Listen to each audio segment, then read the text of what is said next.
Hello प्यारे बच्चों, मैं आज आपको प्रतिरोधों का संयोजन बता देता हूं। मैंने आप इसकी पहले वाली वीडियो में हमने आपको संधारित्रों का संयोजन बताया था। अब हूबहू लगभग मिलता जुलता है आपका। यह कि उसमें आपकी संधारित्र की धारिता वाला सूत्र प्रयोग होता था, लेकिन इसमें बच्चों ओम का नियम काम करेगा। ठीक है ना, ओम का नियम भी आपको बता चुके हैं, है ना। पुरानी वीडियो आप देख लोगे तो थोड़ा सा ज्यादा समझ में आएगा बच्चों।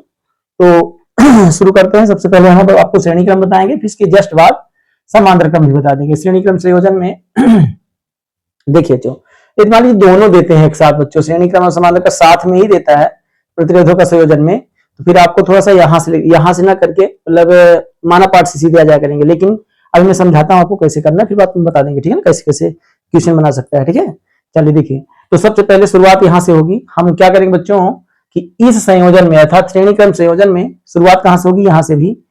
ये माना पार्ट नहीं है, शुरुआती पार्ट है, इसका परिपथ के बारे में बता रहा है। श्रेणी क्रम संयोजन में मतलब देखिए आप शुरुआत यहां से करते हैं ना।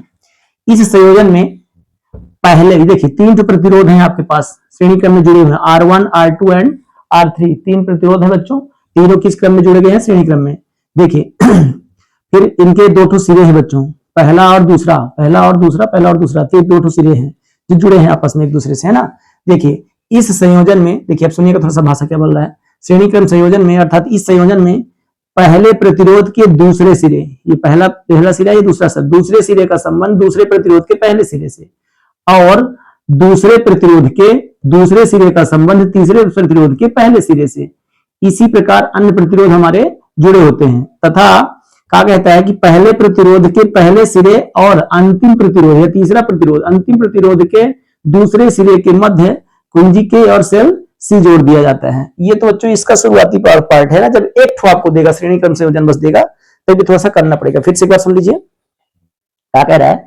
इस संयोजन में पहले प्रतिरोध के दूसरे सिरे का संबंध दूसरे प्रतिरोध के पहले सिरे से, तथा दूसरे प्रतिरोध के दूसरे सिरे का संबंध तीसरे प्रतिरोध के पहले सिरे से कर दिया जाता है। इसी प्रकार अन्य प्रतिरोध भी जुड़े होते हैं। लेकिन बच्चों फिर क्या कहता है, शुरुआत में स्थिति एक चीज बोलता है कि पहले प्रतिरोध के पहले सिरे के मध्य और अंतिम प्रतिरोध के दूसरे सिरे के मध्य कुंजी के और सेल सी जोड़ दिया जाता है। ठीक है ना। चलिए अब मेन व्यंजक अब कैसे होता है ना, देखिए ध्यान सुनिएगा। आप मान लेता है, पहले माना कि इस संयोजन में, इस संयोजन लिखिए श्रेणी क्रम संयोजन लिख दीजिए, श्रेणी क्रम संयोजन में तीन प्रतिरोध, कितने बच्चों, तीन प्रतिरोध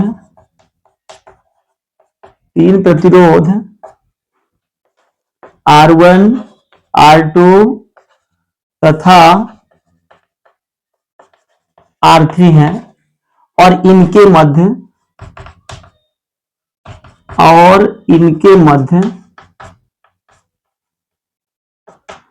विभवांतर क्रम से है। क्या बच्चों, विभवांतर क्रम से है,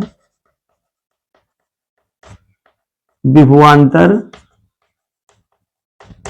क्रम से है। क्या है बच्चों, V1, V2 तथा V3 है। ठीक है बच्चों, फिर से एक बार माना प्रश्न लीजिए।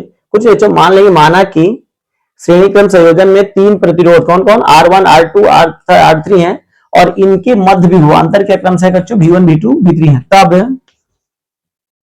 तब बच्चों परिणामी विभवांतर,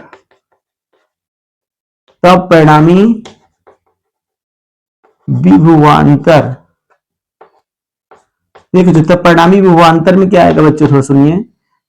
परिणामी विभवांतर V इक्वल टू क्या हो जाएगा बच्चों, V1 plus V2 plus V3। ठीक है, इसको समीकरण नंबर 1 बना दीजिएगा। ठीक, अब बच्चों ओम के नियम से,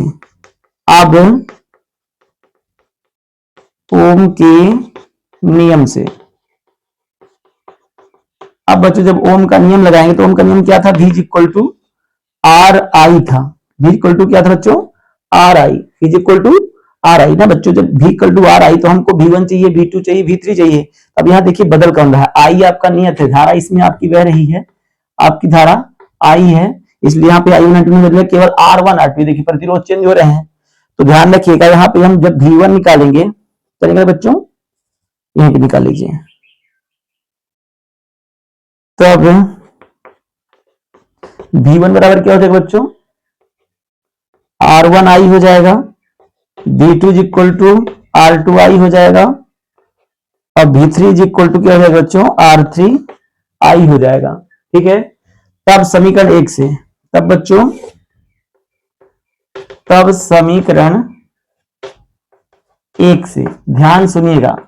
अब बच्चों एक में इन सबके मानों को रखना है, V1 का, V2 का और V3 का मान समीकरण नंबर 1 में रखना है। रख के देखिए बच्चों क्या होता है, थोड़ा सा प्यार से। V रखिए पहले, इज इक्वल टू लगाइए, फिर V1 का मान कितना है बच्चों, R1I, V2 का मान कितना है बच्चों, R2I, फिर बच्चों V3 का मान कितना है, R3I है बच्चों। फिर देखिए ना बच्चों, ये बताइए V इज इक्वल टू, भी आपका पता है V इक्वल टू RI होता है ना। अब इसमें देखिए कुछ कॉमन दिख रहा है, क्या कॉमन है, I इसमें सबके पास है, तो I निकाल लीजिए। जब I निकाला गया बच्चों तो बचेगा क्या, R1 plus R2 plus R3। अब बच्चों I से I कैंसिल हो जाएगा, तो R बराबर आपको क्या मिलेगा, आपको मिलेगा R1 plus R2 plus R3। यही आपका बच्चों अभीष्ट व्यंजक है, किसके लिए, श्रेणी के प्रतिरोधों के श्रेणी क्रम संयोजन के लिए, प्रतिरोधों के श्रेणी क्रम संयोजन के लिए बच्चों यही आपका अभीष्ट व्यंजक है। फिर लास्ट में हम आपको यही बताएंगे बच्चों कि मतलब ये किस क्रम में प्रतिरोधों को जोड़ा जाए तो उसका प्रतिरोध कम से कम होगा और धारा अधिक से अधिक रिप्रेजेंट होगी, क्योंकि प्रतिरोध धारा के मार्ग में रुकावट डालता है। तो आपको बच्चों हम आपको ये भी एग्जाम्पल लेके समझाएंगे, ठीक है ना। जैसे हमने संधारित्र वाले उसमें संधारित्रों के संयोजन में समझाया था, कब धारिता बढ़ती कब नहीं। तो बच्चों इस प्रकार से कुछ नहीं, ध्यान देना है आपको दो चीजें, कि इस वाले श्रेणी क्रम संयोजन में परिणामी विभवांतर V1 plus V2 plus V3 निकालना है। फिर ओम का नियम जैसे ही करेंगे V1 V2 निकालना है, V1 V2 निकाल रख देंगे और I कॉमन लेंगे, I से I कैंसिल हो जाएगा, R बराबर मिलेगा R1 plus R2 plus R3। श्रेणी क्रम था, अब समांतर क्रम संयोजन बता देता हूं। देखिए समांतर क्रम संयोजन की भी वही प्रोसेस है बच्चों, शुरुआत में माना पाठ नहीं, शुरुआत में इस परिपथ के बारे में है, इसके बाद माना पाठ होगा, फिर इसके बाद लास्ट में आपको हम कुछ समझा देता हूं बच्चों और, ठीक है। देखिए क्या कर, देखिए सुनिए, सिंपल सी बात है। देखिए क्या कहता है, इस संयोजन में अर्थात समांतर क्रम संयोजन में कहता है कि प्रत्येक प्रतिरोधों के पहले सिरों का संबंध बिंदु ए से, फिर से कर दीजिए, 3 जो प्रतिरोध आपको दिख रहे हैं R1 R2 और R3, ठीक है बच्चों, इनके पहले सिरे इधर हैं, है ना, ये पहले सिरे इधर हैं और दूसरे सिरे इधर हैं, पहला सिरा इधर दूसरा सिरा। जैसे मान लीजिए हम किसी प्रतिरोध की बात करते हैं तो बच्चों एक सिरा इधर होता है, एक सिरा इधर होता है, इसको प्रतिरोध का सिंबल होता है ये। तो बच्चों एक सिरा इधर है, एक सिरा उधर है, तो क्या कह रहा है, प्रत्येक इस संयोजन में अर्थात समांतर क्रम संयोजन में प्रत्येक प्रतिरोधों के पहले सिरों का संबंध बिंदु ए से तथा दूसरे सिरों का संबंध बिंदु बी से कर दिया जाता है। फिर बच्चों का कहता है कि ए और बी के मध्य सेल सी और कुंजी के जोड़ दी जाती है, ए और बी के मध्य सेल सी और कुंजी के जोड़ दी जाती है। अब बच्चों माना पाठ अब आएगा। फिर बच्चों मान लेते हैं कि माना कि, अब देखिए निगमन में कैसे आएगा, माना कि क्या माने बच्चों, माना कि तीन प्रतिरोध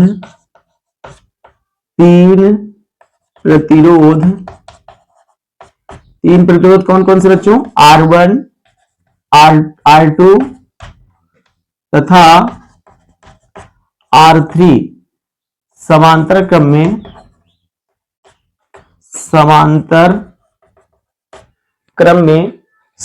क्रम में जोड़े गए हैं, ठीक बच्चों। अब देखिए जोड़े गए हैं तो इसमें से जिनमें से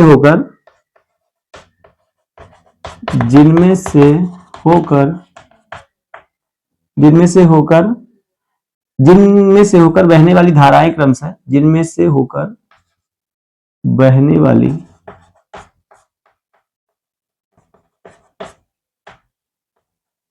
धाराएं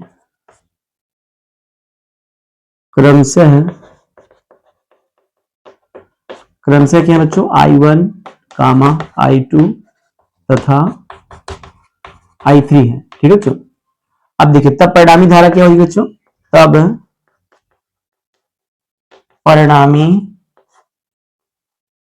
धारा, देखिए परिणामी धारा क्या होगी बच्चों, थोड़ा सा देख लीजिए। परिणामी धारा I बराबर हो जाएगा I1 plus I2 plus I3। समीकरण नंबर 1 बना दीजिएगा। फिर से एक बार माना पाठ सुन लीजिए, कोई दिक्कत नहीं। श्रेणी क्रम में ध्यान है कि परिणामी विभवांतर आता है और इस वाले समांतर क्रम में कुछ नहीं बच्चों, परिणामी धारा आती है। परिणामी धारा निकाल लेंगे, फिर बाकी सूत्र लगा देंगे तो आ जाएगा। देखिए फिर से ओम का नियम लगाएंगे। देखिए माना कि 3 प्रतिरोध R1 R2 R3 समांतर क्रम में जोड़े गए हैं, ठीक है ना, जिनमें से होकर बहने वाली जो धाराएं क्रम से है बच्चों, देखिए इसमें से R1 में से I1 बह रही है, R2 में से I2 बह रही बच्चों धारा, और R3 में से I3 धारा बह रही। तो जिनमें से धाराएं बहने वाली धाराएं क्रम से क्या बच्चों है, I1 I2 I3 है। और धाराओं को बताने के बाद परिणामी धारा निकाल लीजिएगा। परिणामी धारा बच्चों I बराबर I1 plus I2 plus I3। ठीक बच्चों, अब देखिए, अब हम कुछ नहीं, यदि थोड़ा सा कंडीशन दे दीजिए, यदि हम बोल देते हैं ए और बी के मध्य विभवांतर क्या हो, भी हो, थोड़ा सा लिख दीजिएगा। यदि ए और, वैसे तो डायरेक्ट आप ओम के नियम में आ जाए, कोई दिक्कत नहीं। यदि ए और बी के मध्य विभवांतर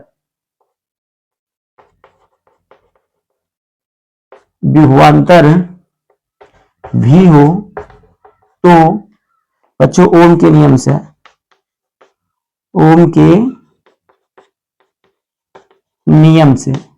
बच्चों ओम के नियम से क्या कहेंगे, V इज इक्वल टू का होता है आपका RI। लेकिन हमको चाहिए क्या बच्चों, इसमें I चाहिए, I1 I2 निकालना है ना, हमको चाहिए क्या, I चाहिए। जब I निकालेंगे बच्चों तो आपको पता है कि R बटे में जाएगा, तो V के बटे में कौन आ गया, R भाई साहब आ गया। ठीक है, अब हम बच्चों इसमें क्रम से I1 निकालेंगे, I2 निकालेंगे और I3 निकालेंगे। I1 I2 I3 तीनों निकालेंगे बच्चों। लेकिन ये बताइए बदलेगा कौन, V1 V2 बदलेगा कि R1 R2 बदलेगा? बिल्कुल ध्यान रखिए, V नियत है ना, इसमें बदलेगा कौन, R1 R2 R3 बदलेगा। देखिए जब बच्चों हम I1 निकालेंगे तो क्या आएगा आपका, V बटा R1, और जब बच्चों I2 निकालेंगे तो V बटा क्या होगा, R2 होगा। तथा बच्चों जब I3 निकालेंगे तो V बटा क्या हो जाएगा, R3। तब कहां किसको यूज करेंगे बच्चों, तब समीकरण 1 को यूज करेंगे। किसको, तब समीकरण 1 से। ठीक है, यहां पे देख लेते हैं, नहीं ऊपर मिटा देते, ऊपर थोड़ा अच्छे से दिखता है। ठीक है, यहां पे पहले लिख दीजिए, यहां पे तब समीकरण 1 से। देखिए तब समीकरण 1 से क्या कहेंगे बच्चों, देखिए इन सब मानों को, I1 का मान, I2 का मान, I3 का मान समीकरण 1 में रखना है। थोड़ा ऊपर हम इरेज कर देते हैं, थोड़ा देख लीजिए, देखिए ध्यान से, देखिए यहां पे I है,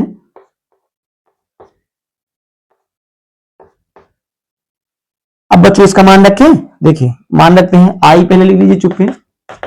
I1 का मान क्या रखेंगे, I1 का मान रखेंगे बच्चों V बटा R1, V बटा R1 प्लस I2 का मान V बटा R2, और इसका मान रखेंगे I3 का V बटा R3 रखेंगे। तीनों का मान, I1 का मान रख दिया, I2 का और I3 का मान रख दिया बच्चों।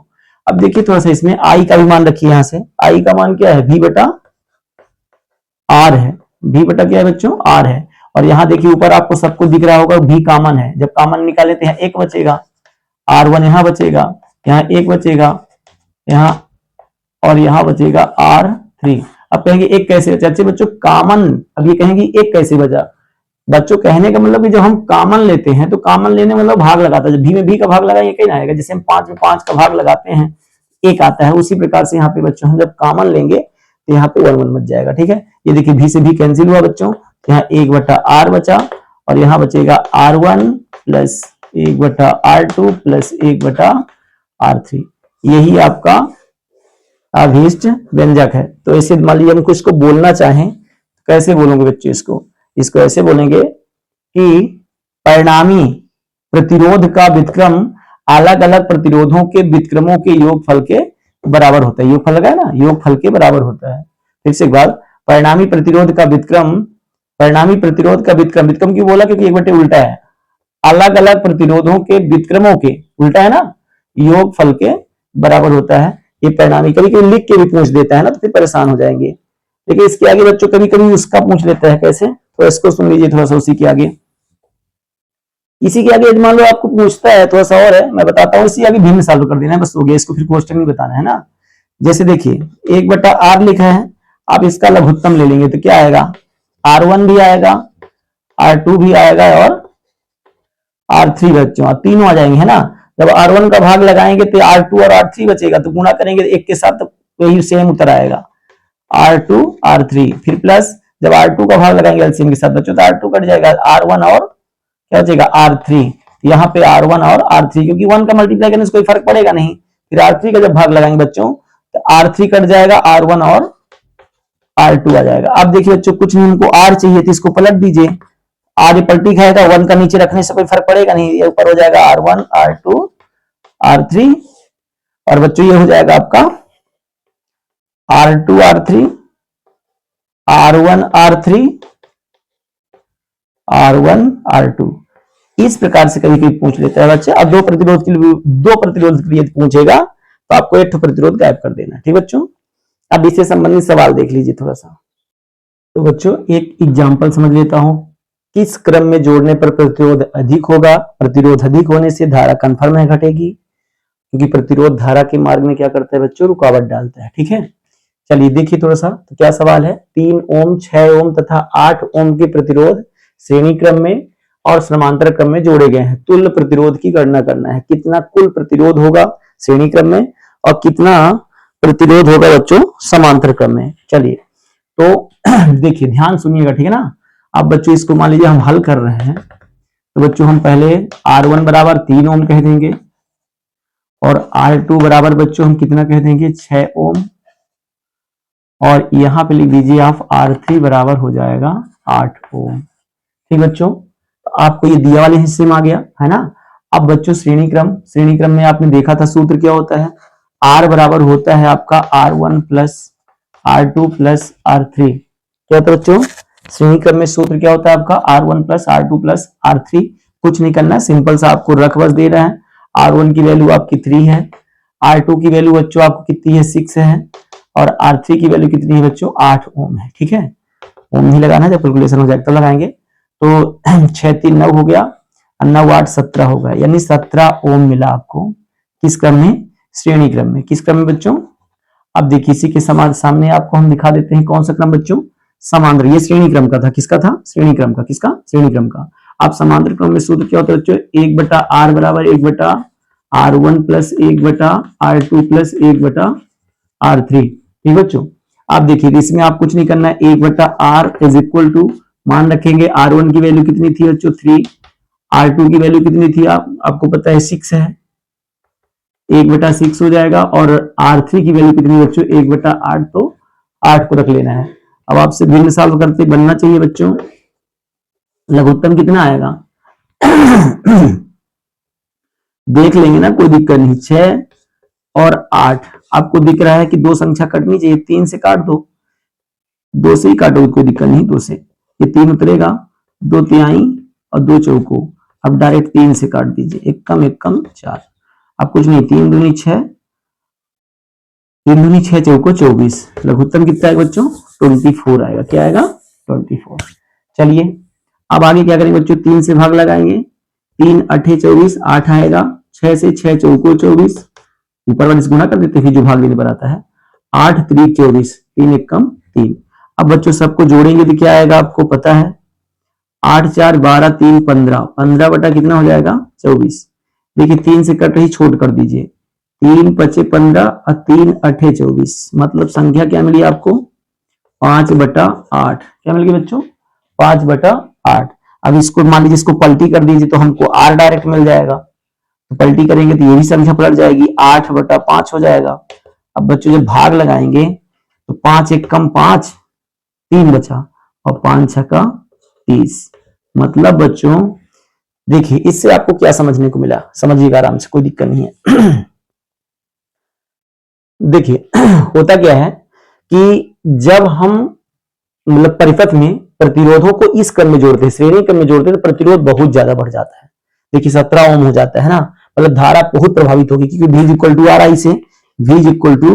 आर आई से प्रतिरोध के बढ़ने पर विभवांतर घटेगा, प्रतिरोध के बढ़ने पर सीधी सीधी प्रतिरोध पर फर्क पड़ेगा इसका, लेकिन हम आई निकालें, हम आई को चर्चा कर रहे थे ना, तो V बटा क्या हो जाएगा R, R के बढ़ने पर धारा क्या होगी, घटेगा, वितरणपाती होता है, ठीक है ना प्रतिरोध के। चलिए तो बच्चों देखिए इसमें क्या हुआ, अब जब हम समांतरा क्रम में जोड़ा तो उसका कुल प्रतिरोध कितना 1.6 ओम आया। अर्थात इसीलिए कहते हैं बच्चों किसी मतलब धारा के मान को कम करना है तो उस परिपथ में प्रतिरोध को किसमें जोड़ना पड़ेगा, धारा के मान को कम करना है तो श्रेणी क्रम में प्रतिरोधों को जोड़ना पड़ेगा, और धारा के मान को बढ़ाना है तो उसको प्रतिरोधों को हमको किस क्रम में जोड़ना पड़ेगा, समांतर क्रम में। किस क्रम में बच्चों, समांतर क्रम में। यह है समांतर क्रम का आंसर और यह है बच्चों श्रेणी क्रम का आंसर, ठीक है।